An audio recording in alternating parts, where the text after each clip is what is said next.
أعوذ بالله من الشيطان الرجيم بسم الله الرحمن الرحيم الحمد لله رب العالمين الرحمن الرحيم مالك يوم الدين إياك نعبد وإياك نستعين اهدنا الصراط المستقيم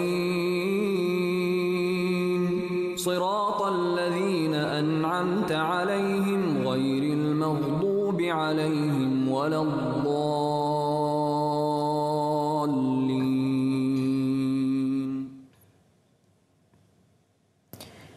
Assalamualaikum, salam Malaysia Madani. Demikian itu tadi perjalanan terakhir mangsa nahas pesawat yang terhempas berdekatan Bandar Elmina Shah Alam. Salam takziah kepada semua waris mangsa. Kita ikuti rangkuman berita utama hari ini. Baki 9 jenazah mangsa nahas pesawat terhempas di Elmina Shah Alam Khamis lalu dikebumikan di lokasi berasingan sekitar Lembah Kelang selain Pahang serta Perak hari ini. Di Batu Cave, Selangor, jenazah Allahyarham Datuk Seri Johari Harun selamat dikebumikan di tanah perkuburan Raudatul Sakinah Fasa 2 kira-kira 12.30 hari tadi. Jasad adun pelangai itu disemadikan selepas selesai solat jenazah kedua di Masjid Saidina Hamzah, Gombak. Lebih 500 kenalan termasuk waris keluarga hadir bagi memberikan perhormatan terakhir kepada Allahyarham. Turut hadir Timbalan Perdana Menteri Datuk Seri Dr. Ahmad Zahid Hamidi dan Menteri Besar Pahang Datuk Seri Wan Rusdi Wan Ismail. Dalam pada itu, anak Allahyarham bersyukur jenazah bapanya dapat disemadikan lebih awal daripada jangkaan asal. Memudahkan urusan cepat ke buminya, alhamdulillah. Inilah yang kita mahukan sebenarnya, cepat mempercepatkan jenazah itu dikebumikan. Sementara itu, di Tanah Perkuburan Islam UK Perdana, jenazah pegawai khas kepada adun pelangai Muhammad Taufik Muhammad Zaki selamat dikebumikan pada pukul 1 tengah hari tadi. Jenazah sebelum itu disembahyangkan di Masjid Jami' Ar-Rahimiyah, Klang. Dah selamatlah. Bas saya dah selamat, selesai. Daripada berapa hari dah daripada kejadian tu. Pasal apa? Tak sangka benda tu kan, dalam keadaan ialah tragedi meletup macam itu. Itulah. Tak boleh nak kata apa lagi. Allah dah tentukan dia mati macam itu. Kita kena terimalah keadaan dan dia. Itulah. Dia cuma pesan, dia kata, "Mama, tolong jaga anak-anak dia." Dan, "Mama, I love you so much. Take care." That's all. Jumpa. Itu saja. Dia anak yang baik. Dia tak menyusahkan kita. Allah bagi perjalanan ke akhir dia pun dengan cara baik. Ya, saya bersyukur sangat pada Allah. Allahyarham Muhammad Taufik meninggalkan isteri dan 4 anak berusia antara 3 hingga 10 tahun. Di Putrajaya, jenazah pembantu juruterbang Hekal Aras Abdul Azim selamat dikebumikan pukul 2.30 petang di Tanah Perkuburan Islam Prisin 20. Sebelum itu, jenazah disembahyangkan di Masjid Jami' Ar-Rahimiyah Klang sebelum sekali lagi disembahyangkan di kediaman Allahyarham di Taman Desa Pinggiran Putra, Sepang. Kira-kira 100 ahli keluarga dan kenalan yang hadir sebab ketika memberi penghormatan terakhir kepada Allahyarham. Jenazah Allahyarham merupakan jenazah terakhir yang dibawa keluar dari Jabatan Forensik Hospital Tengku Ampuan Rahimah Klang untuk urusan pengebumian. Dalam pada itu, jenazah pemandu e-hailing Syarifuddin Syahari selamat dikebumikan di Tanah Perkuburan Islam Masjid Jami' Sultan Hisamuddin, Salak Tinggi pada pukul 12.50 tengah hari. Allahyarham meninggalkan seorang balu dan 2 cahaya mata. Isteri Allahyarham yang merupakan suri rumah berharap ada pihak yang membantu keluarganya setelah hilang tempat bergantung. Sebenarnya sekarang menyewa. Saya fikir lagipun tuan rumah tu memang nak jual. Saya memang dalam proses pencarian rumah barulah kan dengan arwah suami, tapi tak sempat lah. Jadi saya harap pihak kerajaan boleh sediakan tempat berteduh lah kami 3 beranak ni, dan boleh ambil ni lah pelajaran dia orang. Sementara saya nak mula hidup baru. Rapat tu rapat daripada kecil, memang rapat dengan ayah. Hari ini nak tak ada tu yang dia pagi tu dia cakap kat saya, pergi sekolah dia rajin tau. Saya tu kenapa pula kan, sebab sekali saya pergi sekolah tak ada pun dia cakap macam tu. Hari yang kejadian tu dia cakap.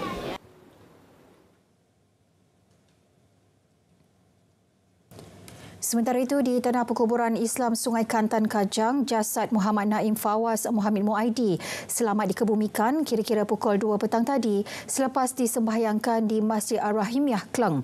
Jenazah Allahyarham kemudiannya dibawa ke Masjid Saujana Impian Kajang untuk disembahyangkan sekali lagi. Majlis pengebumian dihadiri lebih 200 orang termasuk ahli keluarga dan rakan karib. Allahyarham meninggalkan seorang balu dan 3 anak berusia 2 hingga 8 tahun. Di Bentong Pahang, jenazah Allahyarham Idris Abdul Talib Elias Ramali selamat dikebumikan di Tanah Perkuburan Islam Barak, Kampung Benus. Jenazah Allahyarham tiba di tanah perkuburan itu pada pukul 2.30 petang dan selesai dikebumikan sejam kemudian.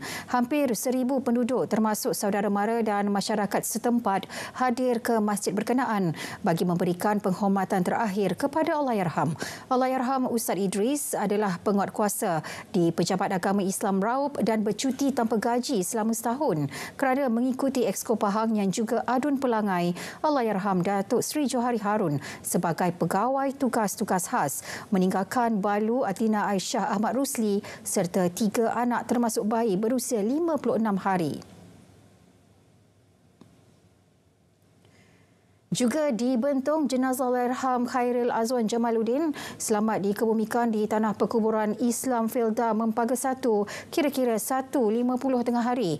Terdahulu solat jenazah diimamkan anak sulung Allahyarham Khairul Harisin 14 tahun yang turut disertai lebih 300 jemaah lain.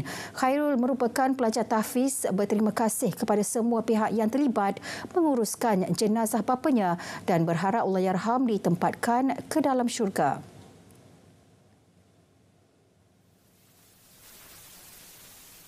Harap korang semua doakanlah ayah saya masuk syurga dengan tenang. Itu saja. Hasrat dia tadi tu pun memang daripada awal dia nak uruskan kalau boleh untuk arwah papa dia lah, tali tak akhir lah. Tapi saya tengok dia memang kuat.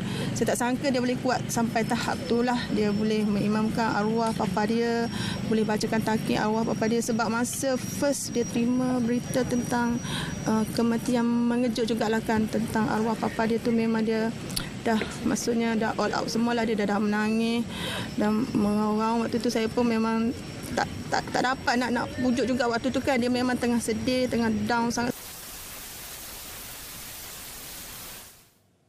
Di Manjung Perak, jenazah Allahyarham Syaharul Amir Omar selamat dikebumikan pada pukul 3.40 petang tadi di Tanah Persemadian Islam Sri Manjung. Terdahulu, van milik TLDM membawa jenazah tiba di Masjid Jami' Al-Ikhwan, Desa Manjung Raya Lumut untuk disembahyangkan kali kedua. Kali pertama jenazah disolatkan di Masjid Al-Rahimiyah Klang. Walaupun urusan telah selesai, namun orang ramai tidak putus-putus datang ke Tanah Perkuburan untuk menziarahi pusara Allahyarham yang merupakan pesara TLDM. Anak sulung daripada 6 beradik ini meninggalkan seorang isteri dan 4 cahaya mata. Dalam perkembangan sama, polis mengesahkan tiada lagi mangsa lain terlibat dalam tragedi pesawat terhempas selain daripada 10 mangsa nahas tersebut. Semua urusan melibatkan proses pemadanan sampel DNA telah selesai. Juga mengesahkan bahawa tiada lagi mana-mana individu yang terlibat dan terkorban dalam nahas itulah. Hanya 10 mangsa ni saja, yang mana 8 daripada dalam pesawat, 2 di jalan raya tersebutlah. So dengan itu pihak kita, polis, pihak hospital Kelang dan juga Jabatan Kimia Malaysia selesai tugas operasi proses-proses pengecaman mayat-mayat ni pada hari ini. Dalam pada itu, polis merakam keterangan 3 pemilik kamera papan pemuka yang berada di lokasi nahas pesawat Khamis lalu. Datuk Hussein berkata pihaknya menyiasat kes berkenaan sebagai mati mengejut. Bagaimanapun, siasatan insiden itu akan dilaksanakan daripada aspek nahas oleh Biro Siasatan Kemalangan Udara. Saksi kejadian diminta tampil memberi keterangan bagi melengkapkan siasatan. Yang di-Pertuan Agong Al-Sultan Abdullah Ri'aituddin Al-Mustafa Bilal Shah berkenan menyampaikan sumbangan peribadi kepada waris mangsa nahas pesawat terhempas. Sumbangan peribadi itu disampaikan Datuk Pengelola Bijaya Diraja Istana Negara, Datuk Zahari Muhammad Arifin ketika berkunjung ke Hospital Tengku Ampuan Rahimah dan Masjid Jami'ah Rahimiyah di Klang. Beliau turut menyampaikan titipan takziah baginda dan Raja Permaisuri Agong Tunku Haja Azizah Aminah Maimunah Iskandariah kepada waris dan ahli keluarga mangsa. Baginda berdua turut berduka cita dan menzahirkan harapan agar semua keluarga tabah dan sabar menghadapi dugaan serta mendoakan agar roh mangsa dicucuri rahmat. 76 minit tanpa henti, 76 minutes non-stop.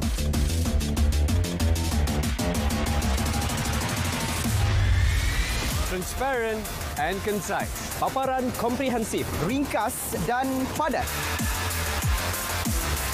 Saksikan Kanta 744, 7.44 malam. Berita perdana 8 malam. Malaysia Tonight, 8:30 PM.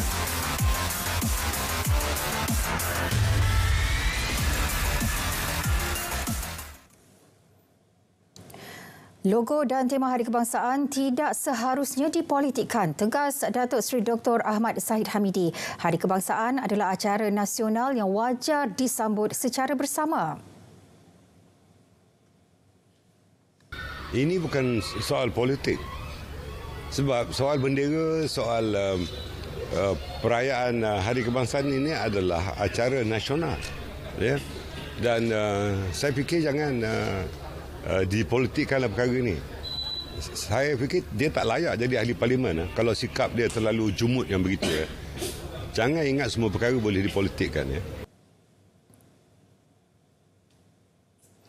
Seterusnya, laporan cuaca semasa seluruh negara bersama Pegawai Med Malaysia Khairatun Samsudin. Assalamualaikum dan salam hormat. Kembali bersama Jabatan Meteorologi Malaysia untuk informasi cuaca yang terkini.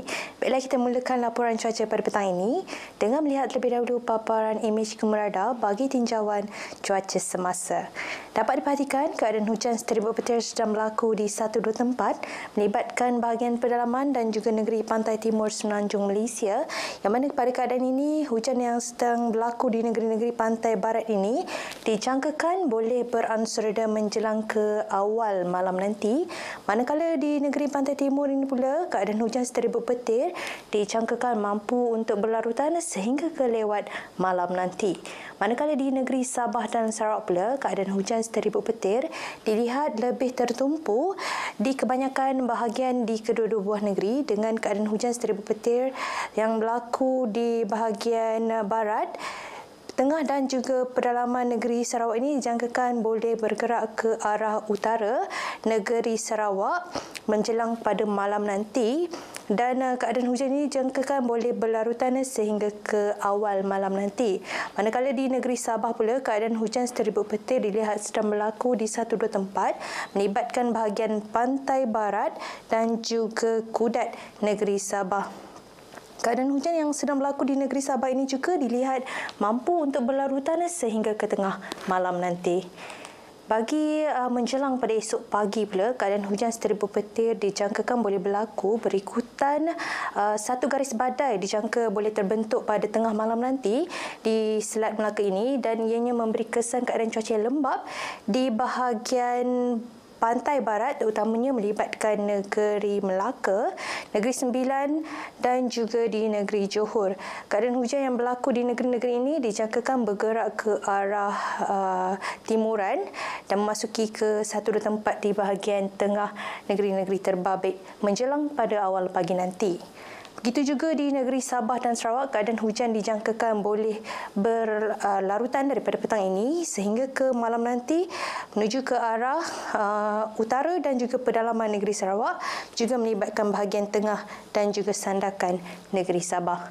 Baiklah, ini sahaja yang dapat saya kongsikan pada petang ini. Jangan lupa untuk ikuti kami di laman Facebook, Instagram, Twitter dan juga YouTube rasmi Met Malaysia. Sekian melaporkan, Khairatun-Nisa Syamsuddin. Assalamualaikum dan salam hormat.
Langkah pertama memerlukan 1000 kekuatan.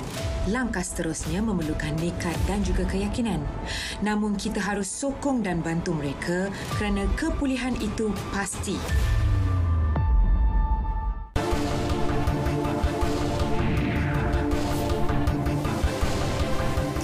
Baik, perkembangan dari Negeri Sembilan, antara fokusnya Menara Telekomunikasi Jendela siap dibina di Kampung Pondoi Tampin.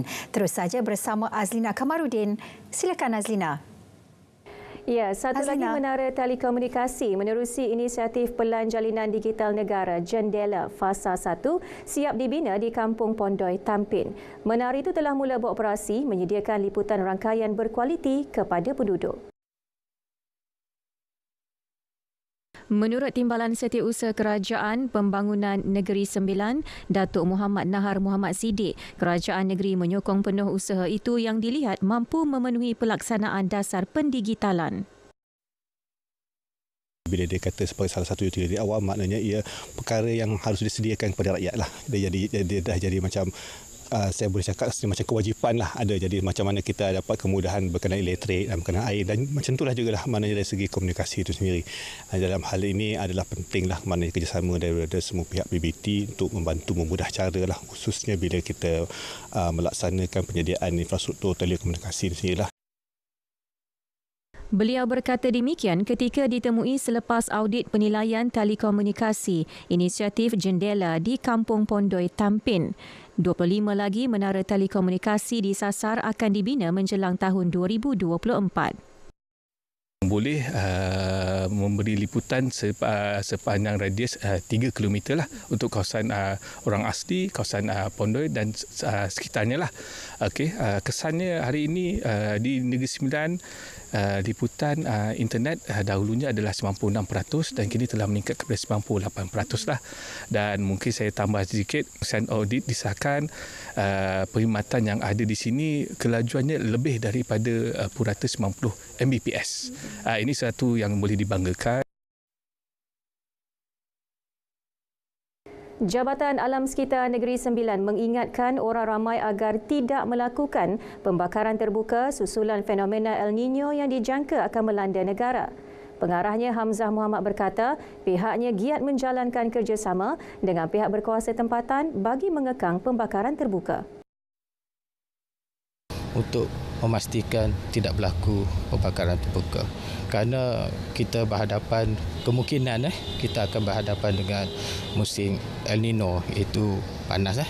Kita khawatir kalau banyak berlaku pembakaran terbuka nanti akan menyebabkan berlaku jerebu yang akhirnya memberi kesan kesihatan kepada masyarakat dan juga alam sekitar.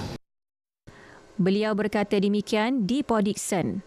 Tambahnya, tahun ini setakat Ogos 311 aduan berkaitan pencemaran udara diterima. Program edaran Jalur Gemilang giat dilaksana bagi menyemarakkan sambutan Bulan Kebangsaan. Ia bagi meningkatkan kesedaran dan semangat masyarakat untuk mengibarkan jalur gemilang di premis serta kediaman masing-masing. Ini adalah bersempena dengan Hari Kemerdekaan kita. Saya ingin mengedarkan jalur gemilang kepada semua pengunjung di SU City Park ini supaya kita boleh menyemarakkan rasa tanda kasih sayang kita kepada tanah air yang tercinta kita lah. Dan juga satu kesempatan saya untuk menyantuni penduduk-penduduk setempat. Beliau berkata selepas program berkenaan di Seremban 2. Sekian paparan dari Negeri Sembilan. Berita seterusnya kembali ke Angkasa Puri, Kota Media. Baik, terima kasih Azina langsung dari Negeri Sembilan. Baik saudara, program Jalinan Integrasi Nasional Penjawat Awam merupakan medium terbaik bagi memahami kepelbagaian budaya di negara ini. Usaha tersebut dapat merapatkan jurang di antara penjawat awam dan masyarakat, seterusnya melahirkan perpaduan yang erat pada masa akan datang. Dia punya konsep asas dia supaya mereka ini, penjawat awam ini, memahami budaya setempat. Kita banyak etnik, kelompok, budaya, seni budaya, adat rasam, banyak. So di Melaka ni memang banyak adat rasam dia. So kita berharap bila kita adakan program ini, penjawat awam yang attach dengan keluarga angkat ini akan memahami budaya dia, percakapan dia, masakan. Kan berbeza-beza di antara negeri. Yang itu kita nak supaya dia dapat berasimilasi supaya ada jurang perbezaan itu dekat. 79 peserta menyertai program berkenaan yang diadakan di Kampung Gadik Melaka dan Kampung Balong Kokos Tawau Sabah. Ia akan diteruskan di Sarawak pada Oktober depan.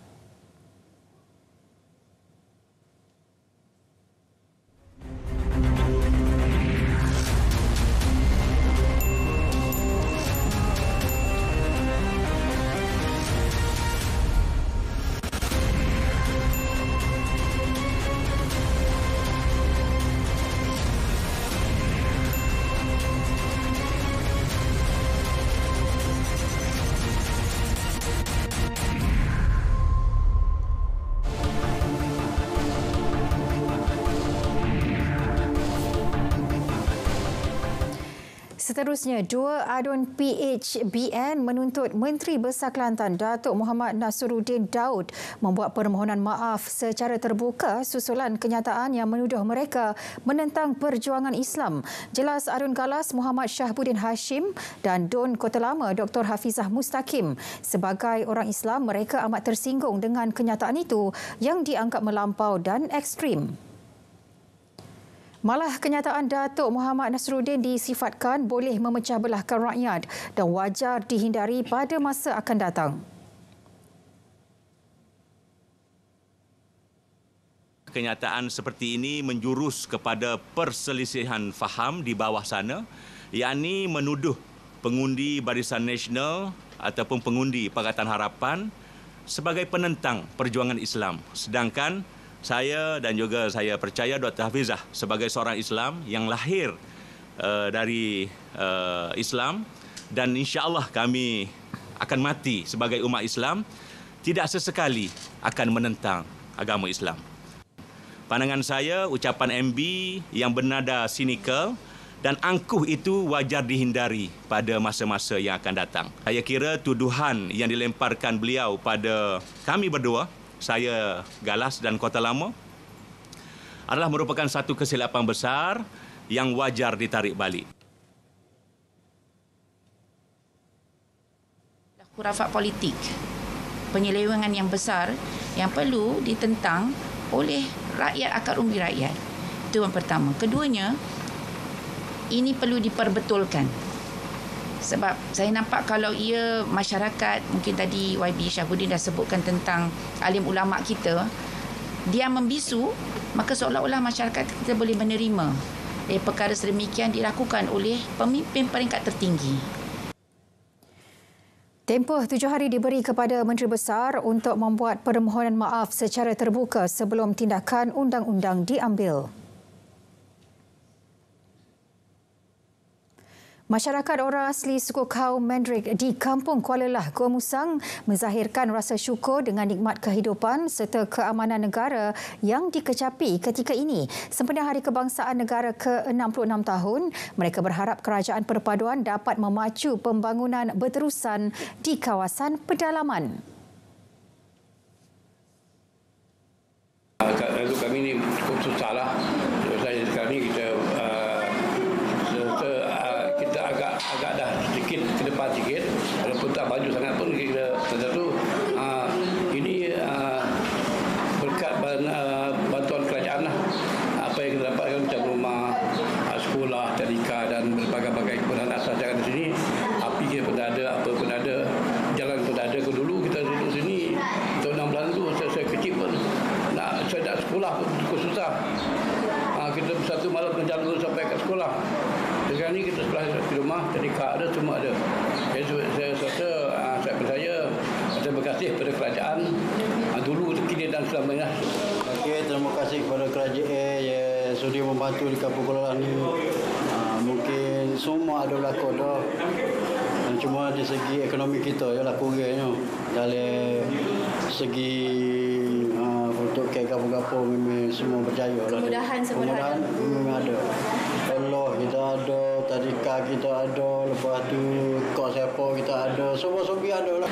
Saya berterima kasihlah kepada kerajaan sebab dia sangat banyak membantu kampung ni. Kira semualah, bukan sekat kampung ni. Saya memang berterima kasihlah banyak kerajaan. Itulah kalau anak-anak suruh pergi sekolah. Jadi kita pastikan anak-anak kita pun dapat membaca, menulis. Pasti juga dapat membaca, dapat menulis. Kita mengharap-harapkan dia sampai kejayaan ke sekolah. Terdapat lebih 300 penduduk orang asli suku kaum Mandrik di Kampung Kuala Lah.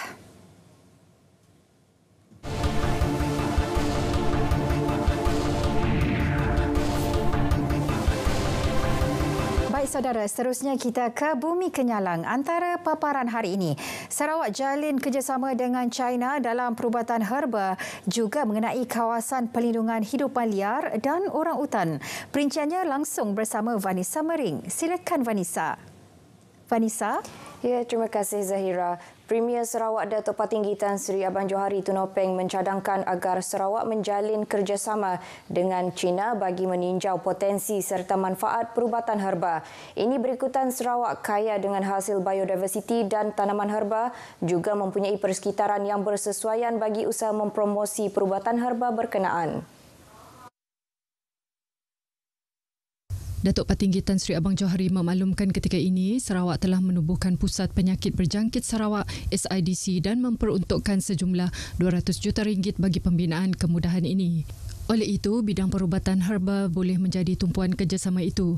Tambahnya lagi, di China terdapat universiti-universiti yang bagus dalam perubatan herba dan Sarawak boleh terlibat dalam meneroka peluang menjalankan penyelidikan bersama.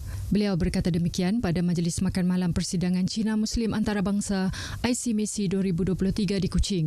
Persidangan selama 3 hari yang berakhir semalam turut menghimpunkan kalangan cendekiawan, pemimpin dan pakar Islam dari serata dunia untuk membincangkan isu-isu penting membabitkan masyarakat Cina Muslim selain meninjau pendekatan bagi mempromosi keharmonian antara agama. Dalam pada itu, Malaysia dan China juga mempunyai sejarah kerjasama erat serta diplomatik yang harus diteruskan terutama dalam aspek perkongsian ilmu. Peraturan Penghutanan Semula Kesatuan Eropah EUDR yang diperkenalkan baru-baru ini adalah tidak relevan dalam usaha pemeliharaan hidupan liar dan alam semula jadi Sarawak. Premier Sarawak Datuk Patinggi Tan Sri Abang Johari Tunopeng berkata penurunan populasi orang hutan sememangnya telah berlaku sebelum tahun 1960-an. Tinjauan berasingan oleh Harrison 1961 menganggarkan 125 lagi orang utan berada dalam kurungan di tangan persendirian di Asia Tenggara. Sementara pada tahun 1960, Zoological Society of London menganggarkan sekurang-kurangnya 248 orang utan dalam kurungan zoo seluruh dunia. Justru berdasarkan rekod sejarah Sarawak dan inisiatif dasar semasa, jelas bahawa penebangan ladang sawit di negeri ini sama sekali tidak memusnahkan habitat orang utan dan hidupan liar lain seperti yang didakwa oleh sesetengah pihak. Ini turut terbukti dengan gambar terbaru orang utan di kawasan Taman Negara Gunung Lesung baru-baru ini. Pada masa sama, Santuari Hidupan Liar Lanjak Entimau yang berkeluasan 187,000 hektar telah diwartakan pada tahun 1983 dan Taman Negara Batang Ai 2,400 hektar dengan anggaran 1,500 orang utan. Sarawak turut mempunyai 67 kawasan perlindungan di darat dan laut dengan sasaran 1 juta hektar hutan simpan. Premier berkata demikian dalam teks ucapannya yang dibacakan oleh Timbalan Menteri Perancangan Bandar, Pentadbiran Tanah dan Alam Sekitar, Datuk Len Talif Saleh di perasmian mesyuarat bersama Persatuan Primatologi Antarabangsa dan Persatuan Primatologi Malaysia di Pusat Konvensyen Borneo di Kuching. Lebih daripada 500 delegasi antarabangsa dari 60 negara menghadiri persidangan tersebut yang melibatkan pembentangan lisan dengan 6 penceramah utama yang menghimpunkan ahli primatologi dan pakar dari seluruh pelosok dunia. Cadangan pembinaan klinik kesihatan Permai Jaya sedang diusahakan bagi menampung bilangan penduduk dan pesakit di kawasan Bandar Baru Permai Jaya Miri. Menteri Pengangkutan Sarawak, Datuk Seri Lee Kim Shin berkata pihaknya kini dalam proses perbincangan dengan pejabat kesihatan Miri bagi mengenal pasti lokasi yang sesuai untuk membina klinik berkenaan. Beliau juga menyatakan bahawa pembinaan klinik tersebut amat perlu memandangkan peningkatan jumlah pesakit di klinik kesihatan Tudan iaitu sekurang-kurangnya 1,000 orang pesakit sehari. Beliau menggalakkan agar setiap lapisan masyarakat tidak kira umur perlu menitik beratkan kesihatan dengan melakukan pemeriksaan kesihatan di klinik kesihatan berdekatan atau karnival kesihatan seumpama itu. Beliau menyeru agar pihak kesihatan melaksanakan lebih kerap program sedemikian bagi memberi peluang kepada masyarakat hadir terus membuat pemeriksaan. Usaha penggabungan Parti Demokratik Progresif PDP dan Parti Sarawak Bersatu PSB dijangka dapat diselesaikan Disember ini. Presiden PDP Datuk Seri Tiong King Sing berkata kedua-dua pihak perlu bekerjasama mencari jalan untuk merealisasikan penggabungan kedua-dua parti. Datuk Seri Tiong yang juga Menteri Pelancongan, Seni dan Budaya berkata lanskap politik sememangnya mengalami perubahan dan perkara ini juga berlaku kepada PDP dan PSB. Katanya sebarang isu politik atau kelemahan yang timbul perlu diselesaikan di perbincangan meja bulat. Beliau juga berharap pihak parti politik lain di Sarawak tidak lagi membuat tuduhan yang tidak betul mengenai usaha penggabungan dua parti politik itu.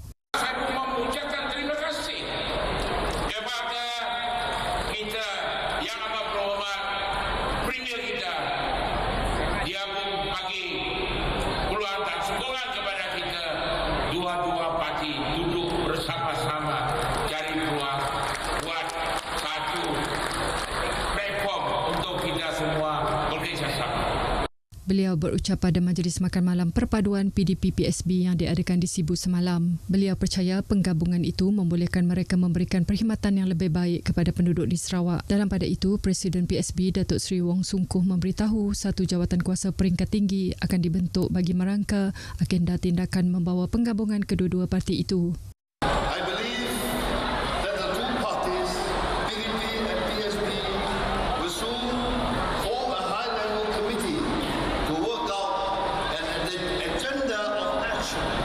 to bring about the merger of the two parties under the bigger umbrella of PDP with Datuk Seri Tiong King Sing, Yang Berhormat Datuk Seri Tiong King Sing as the president of the newly merged party.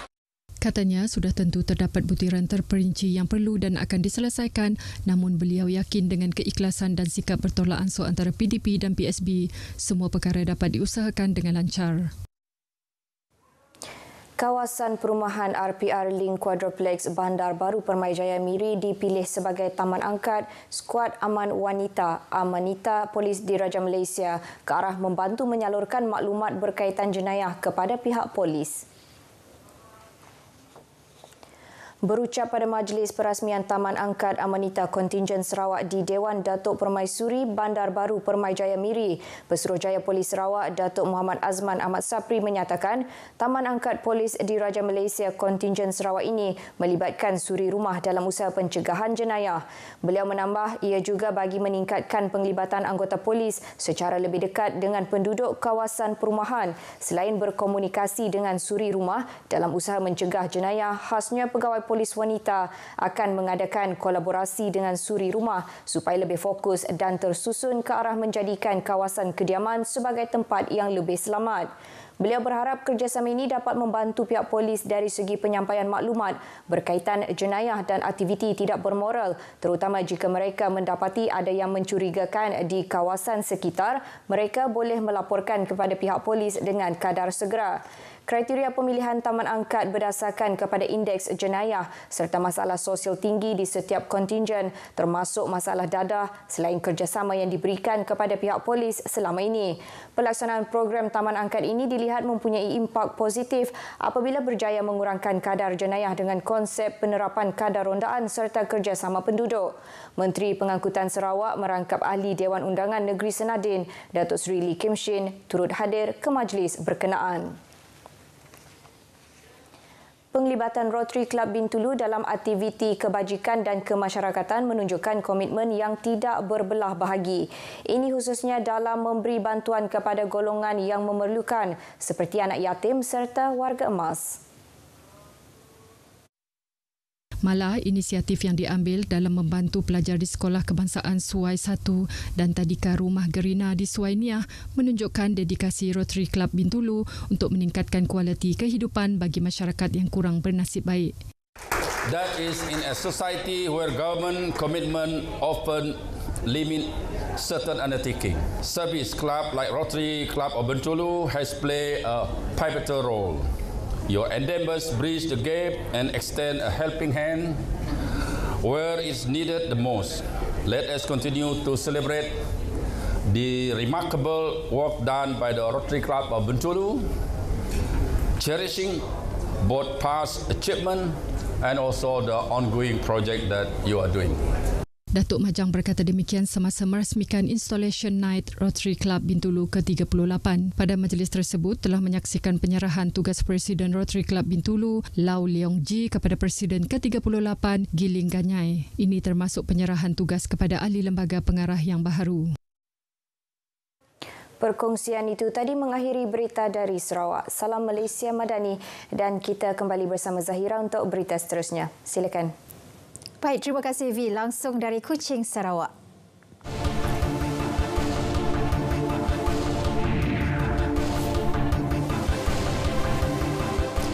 Untuk perkembangan dari Sabah petang ini, kita bersama Anisia Dulus. Antara fokus status terkini perkembangan projek Lebuh Raya Pen Borneo. Terus, Ann? Baik, Zahira. Perkembangan terkini projek pembinaan Lebuh Raya Pen Borneo di Sabah. Pakej fasa 1 Lebuh Raya Pen Borneo LPB yang melibatkan 15 pakej dijangka siap Januari 2025. Sehingga Julai 2023, prestasi pelaksanaan keseluruhan LPB Sabah fasa 1A mencapai 82%, manakala bagi fasa 1B pakej akan melalui proses tender pada suku keempat tahun ini setelah makmal pengurusan nilai dimutamatkan. Saya difahamkan projek ini akan dapat siap pada bulan Ogos tahun 2024. Ini sekiranya ada kerja-kerja lain yang berkaitan tapi yang lebih di luar daripada projek ini iaitu berkenaan dengan utility, peralihan utility dan sebagainya juga perlu disiapkan dengan sempurnanya. Dan yang kita difahamkan kerja yang banyak lagi untuk dikendalikan adalah remok dan surcharge. Dato' Alexander menyatakan demikian sempena lawatan kerjanya ke Sabah bagi meninjau pelaksanaan projek pakej 4 menektaraf Jalan Bengawan Papar sepanjang 22 km. Menurut Dato' Alexander, Sabah menerima peruntukan pembangunan RM6.503 bilion dari Kerajaan Persekutuan manakala RM2.23 bilion lagi untuk penyelenggaraan jambatan dan cerun. Sementara itu, Timbalan Ketua Menteri yang juga Menteri Kerja Raya Sabah, Datuk Insinyur Syahilmi Yahya yakin kerjasama Kerajaan Persekutuan dengan negeri dapat memberi keselesaan kepada rakyat terutama sekali jaringan jalan raya yang baik.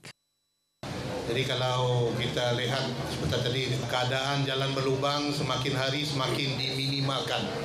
Dan untuk kawasan yang terlupit sampailah Kinabatangan, Lahadatu, kita boleh rasakan bahawa banyak jalan telah diselenggara. Sabah mencatat 45,712 kekosongan peluang pekerjaan yang belum diisi oleh pencari kerja berbanding 3,841 yang telah diisi sehingga suku kedua tahun ini. Ia sebahagian 1.2 juta peluang pekerjaan yang tersedia di seluruh negara sepanjang tahun ini. Timbalan Menteri Sumber Manusia Mustafa Sakmud berkata peluang pekerjaan yang wujud di negeri ini meliputi sektor perkhidmatan dan pembuatan disumbangkan pelaburan syarikat berskala besar khususnya dari negara China dan Korea. Jadi ada beberapa syarikat baru yang melabur di negeri Sabah ini. Contohnya Kibing, pembuat industri solar kita, dan juga SK Mechanics daripada Korea. Mereka yang pembuat bateri copper aluminium ini menyediakan banyak peluang-peluang pekerjaan kepada anak-anak kita. Beliau ditemui media selepas merasmikan Karnival Kerjaya Madani Kota Belud di Dewan Masyarakat Kota Belud. Dalam perkembangan lain, Mustafa memberitahu satu sesi libat urus akan diadakan bagi menjelaskan kaedah pelaksanaan gaji progresif melibatkan semua majikan terlibat di negara ini. Beliau berkata secara prinsipnya dasar berkenaan diterima pihaknya hasil pembentangan dasar tersebut dalam Majlis Tindakan Ekonomi Negara pada Julai lalu sebelum dibincangkan di peringkat Kabinet sekali lagi bagi mencapai keputusan akhir. Pelaksanaan dasar gaji progresif yang bersifat sukarela berteraskan insentif dan terkait dengan produktiviti itu merupakan pelengkap kepada dasar gaji minimum sedia ada di negara ini. Larian obor sempena Festival Kebudayaan Cina Kebangsaan kali ke-38 mampu mempromosi budaya masyarakat Cina sekaligus menyatupadukan rakyat berbilang kaum, bangsa dan agama di negeri ini. Ketua Menteri Datuk Seri Panglima Haji Ji Noor berkata kerajaan negeri juga akan terus menyokong pelbagai aktiviti serta program terutamanya berkaitan kebudayaan, komersial, kebajikan dan pendidikan melalui perkongsian dan sokongan kewangan. Demikian ucapan Ketua Menteri ketika penutupan larian obor Kota Kinabalu sempena sambutan ke-38 Festival Kebudayaan Cina Kebangsaan 2023 di Dewan Masyarakat Kota Kinabalu. Teks ucapannya dibacakan Pembantu Menteri kepada Ketua Menteri Datuk Abidin Madingkir. Dalam perkembangan berkaitan, Datuk Haji Ji berkata kerajaan negeri menghargai sokongan berterusan masyarakat Cina sebagai rakan kongsi dalam setiap sektor pembangunan di negeri ini.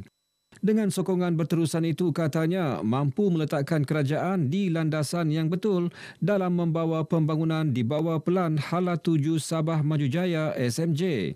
Datuk Haji Ji optimis dengan jumlah kutipan hasil sebanyak 7 bilion ringgit, kerajaan akan terus membawa lebih banyak pelaburan ke negeri ini. Sementara itu, ketika ditemui media, Presiden Gabungan Persatuan Cina Sabah FKAS Tan Sri T.C. Goh memberitahu program berbentuk kebudayaan Cina di negeri ini kini turut disertai oleh pelbagai lapisan masyarakat. Kebudayaan Cina ini bukan saja terlibat dengan kaum Tionghoa tetapi ianya telah pun menerapi semua lapisan kemasyarakatan di Malaysia, di Sabah, khususnya etnik-etnik yang berbagai di Sabah ini. cultural event on October 6, 7 and 8. On the 7th of October, we have the night time, we have the Mid-Autumn Lantern and Flower Float Parade. And on the final day, October 8-9, we have the Grand Cultural Show and closing ceremony. Admission is free. Everyone are welcome. Larian obor sebelum ini telah dilaksana di Tawau, Semporna, Papar, Tuaran, Lahadatu, Sandakan, Kudat dan Labuan. Selepas Kota Kinabalu, larian sama akan turut dilaksana di Keningau, Tenem dan Ranau sebelum berakhir di Gunung Kinabalu. Majlis penutupan Festival Kebudayaan Cina Kebangsaan kali ke-38 akan berlangsung di Pusat Konvensyen Antarabangsa Sabah, Kota Kinabalu pada 8 Oktober depan. Kerajaan negeri bersetuju membina sebuah rumah kebudayaan kaum Kimaragang di Pitas selain menyediakan satu tapak di KDCA Pinampang dalam usaha memelihara dan meningkatkan warisan negeri ini. Cadangan pembinaannya dianggarkan RM200,000 dan akan dibincangkan bersama Kabinet Negeri manakala bagi mendapatkan tapak di KDCA, perbincangan dilakukan bersama jawatan kuasa KDCA. Saya akan bawa permohonan ini dalam jawatan kuasa pusat di KDCA dan menyokong supaya ini diluluskanlah. Peruntukan untuk membina rumah budaya untuk etnik Kimaragang ini telah diajukan dan saya juga akan berbincang dengan Ketua Menteri dan seterusnya nanti dalam kabinet. Beliau ditemui media sempena Pesta Moginakan Kimaragang di Kampung Salim Podon Darat, Pitas. Mengulas penganjuran Pesta Moginakan Kimaragang, beliau berkata kerajaan negeri menyambut baik penganjuran pesta kebudayaan sesebuah kaum di negeri ini. Ini kerana usaha tersebut bukan sahaja mampu menarik kehadiran pelancong untuk mengenali budaya Sabah, malah mendidik golongan muda untuk cintakan budaya sendiri sekaligus mempromosi Sabah ke persada antarabangsa. Katanya penganjuran Pesta Moginakan Kimaragang berupaya menonjolkan budaya kaum Kimaragang sekaligus menggalakkan perkembangan aktiviti kebudayaan melalui seni yang ditonjolkan melalui pakaian, peralatan muzik dan budaya kehidupan harian masyarakat itu sendiri. Dalam majlis sama, Presiden Persatuan Kaum Kimaragang Sabah, Datuk Seri Rudi Awar memberitahu Rumah Kebudayaan Kaum Kimaragang di Pitas kelak akan dijadikan sebagai pusat pembelajaran bahasa serta adat kepada anak-anak kaum Kimaragang sekaligus menjadi mercu tanda baharu masyarakat Pitas. Tapak untuk Pitas kita ada di Dataran Pitas. Dataran Pitas tapak pelancongan. Di Tandik kita diluluskan oleh Majlis Daerah pada 4 hari lalu. Majlis Daerah telah bersetuju letakkan di Pekan Tandik dan dalam tempoh 2 tahun kita dibagi masa. Mesti wujudkan rumah budaya. Kalau tidak, tanah akan ditarik balik oleh Majlis Daerah. Jadi kita saut cabaran ini kerana mereka telah memberi. Berdasarkan rekod yang dicatat dalam buku Inventori Budaya Etnik Kimaragang, dianggarkan bilangan etnik Kimaragang kini mencapai 120,000 orang. Ya, baik, perkongsian itu mengakhiri perkembangan dari negeri di bawah Bayu. Teruskan kesetiaan anda bersama Berita RTM. Kembali bersama Zahira di Angkasa Puri untuk lebih banyak perkembangan semasa dalam negara. Silakan. Baik, terima kasih Anne. Langsung dari Kota Kinabalu, Sabah. Perkembangan Piala Malaysia, Sabah FC menepati ramalan apabila berjaya melangkah ke suku akhir meskipun terikat satu sama dengan Kuching City FC dalam aksi di Stadium Likas Kota Kinabalu malam tadi. The Rhinos mara dengan agregat 4-1. Gol tunggal Sabah hadir ke minit ke-27 menerusi Rizal Ghazali yang bijak menyambut sepakan percuma disempurnakan Sadil Ramdhani.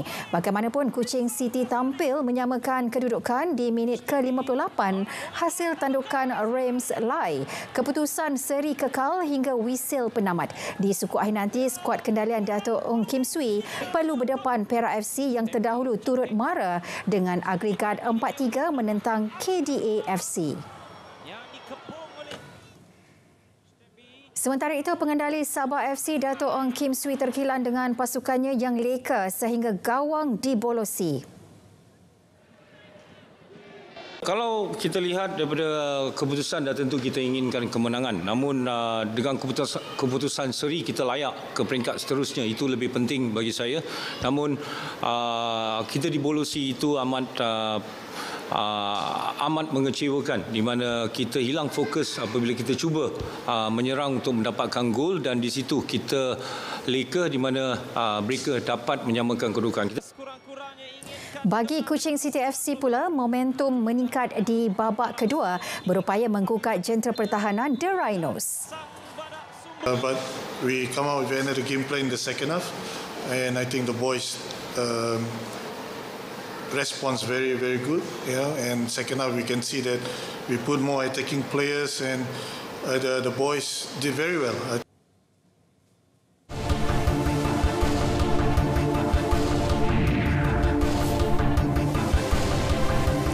Baik saudara, seterusnya pembinaan bangunan baharu perlu dilengkapi capaian internet sejajar hasrat Kementerian Komunikasi dan Digital untuk akses 5G lebih luas. Justru pemain industri berkaitan diharap dapat meneliti perkara berkenaan bagi memastikan hasrat tersebut dapat dilaksana. This is important because as a minister in charge of internet, selalunya saya disalahkan oleh ahli-ahli parlimen yang lain. Kenapa bangunan sekian-sekian tak ada internet, ya? Tapi it's something for us to consider.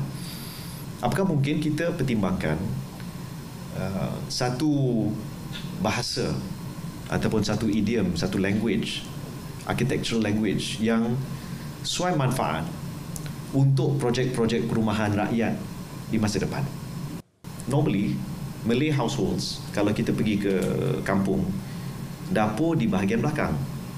Tapi bila kita masuk ke banyak rumah PPR di Kuala Lumpur sebagai contoh, dapur di depan. 15 anggota polis digantung tugas selepas diberkas dalam serbuan di pusat hiburan di Negeri Sembilan semalam. Turut ditahan seorang timbalan pendakwa raya dan pendaftar mahkamah. 14 daripadanya disahkan positif dadah. Timbalan Ketua Polis Negara berkata, kertas siasatan sedang disiapkan untuk diserahkan kepada pejabat peguam negara. Tapi di peringkat polis, memang kita tidak akan bertolak ansur. Mereka ni dah penitahan reja, itu proses biasa, tahan reja. Dan lepas dituduh ni, dan kalau disabit, mereka akan digantung reja lah. Inilah proses rayuan. Sama ada mereka nak buat proses rayuan, di mahkamah rayuan, di mahkamah tinggi atau mahkamah rayuan. Jadi proses ini akan memakan masa yang lama. Yang penting, yang pasti, tindakan telah pun diambil. Jawatan Kuasa Peringkat Tertinggi HLC sedia memberi beasiswa khas bagi ahli sukan dalam kalangan pelajar. Pengerusinya Datuk Seri Dr. Ahmad Zaid Hamidi yang juga timbalan Perdana Menteri berkata, kerjasama melibatkan beberapa kementerian bagi mencungkil bakat baharu berprestasi tinggi. Telah menjalin kerjasama yang erat antara Kementerian Belia dan Sukan, Kementerian Pendidikan Malaysia dan Kementerian Pendidikan Tinggi untuk memberikan beasiswa kepada ahli-ahli sukan termasuk pemain-pemain bola sepak di kalangan pelajar-pelajar dan murid-murid sekolah untuk dipertingkatkan di peringkat kebangsaan. Dan ini adalah satu usaha yang akan mengambil jangka sederhana dan panjang untuk kejayaannya. Saya komited kerana saya diberi pertanggungjawaban untuk penelarasan pembangunan sukan ini. Sementara itu, selain pengambilan jurulatih import, jurulatih tempatan juga harus diberi peluang menimba ilmu di luar negara, khususnya sukan yang banyak menyumbang pingat, antaranya sukan tempur, renang dan olahraga. Kepayahan hidup seorang ibu tunggal membesarkan 11 anak sendirian kini tinggal memori. Siapa sangka wanita cekal itu berjaya memerdekakan diri daripada kancah kemiskinan dan kini bergelar petani berjaya. Ikuti laporan disediakan Nur Khairul Bariah Omar sempena Hari Kebangsaan. Hashimah Wahab kehilangan suami 6 tahun lalu akibat penyakit asma. Ketika itu, 5 daripada 11 anaknya masih bersekolah. pelbagai kerja dilakukan bagi menyara kehidupan mereka sekeluarga. Yalah, dulu masa saya di sini saya jual kuih. Masa sini kan jual kuih, lepas tu buat seremak, lepas tu pagi buat seremak lah. Sebelum lepas buat seremak tu, habis jualan tu saya berlaris lah. Namun, pendapatan RM800 yang diperoleh ketika itu tidak mencukupi. Selepas itu, beliau mula menanam kacang tanah secara kecil-kecilan di tanah tebiar berdekatan rumah. Kerja keras itu membuahkan hasil. Hashimah kemudiannya menerima bantuan Majlis Ugama Islam dan Adat Resam Melayu Pahang MUIB. Kawasan seluas 2 ekar disediakan selain bantuan modal dan jentera pertanian. Selain kacang tanah, Hashimah turut memanfaatkan kawasan itu dengan menanam ubi kayu. Beliau juga menerima tempahan membuat kuih. Alhamdulillah dah sekarang ni. Mana boleh saya tanggung anak saya sekolah dah. Boleh. Alhamdulillah mana. Lepas lah kata boleh awak pegang duit sendiri banyak kan. Tanya kacang ni mana. Boleh lah. Alhamdulillah lah. Hashimah antara asnaf yang disantuni MUIB menerusi program pembangunan asnaf. Program dilaksana bagi membolehkan penerima manfaat berdikari dan menjadi usahawan pelbagai bidang. Golongan asnaf tersebut adalah mereka-mereka yang memang telah pun kita kenal pasti berdasarkan asasnya kepada hukum lah, iaitu ada 8 kategori asnaf dan kategori-kategori ini dia ada pelbagai. Ya, di antara sebagai contoh di mana kita berada pada hari ini, ini adalah di bawah skim agihan bantuan di bawah pembangunan asnaf, ya, pembangunan asnaf. Bagi menaikkan taraf ekonomi peserta, kerjasama turut dijalin dengan Jabatan Pertanian Pahang. Permulaannya memang daripada MUIB lah. Kolaborasi dengan pertanian ni, kita daripada segi pertanian ni, kita membantu petani untuk meningkatkan pendapatan mereka lah. Daripada contohnya dengan penanaman kacang tanah ni lah. Antara bantuan disusun atur, khidmat nasihat, baja, racun, kapur dan pagar elektrik. Puan Hashimah berjaya memerdekakan diri dan anak-anaknya daripada kemiskinan. Kehidupan mereka berubah 360 darjah selepas dapat memanfaatkan peluang yang diberikan oleh Majlis Ugama Islam dan Adat Resam Melayu Negeri Pahang dengan sebaiknya. Anjakan paradigma ini diharap dapat memberi inspirasi kepada anda untuk tidak berputus asa dan berjaya. Nukhairul Baria Omar, RTM.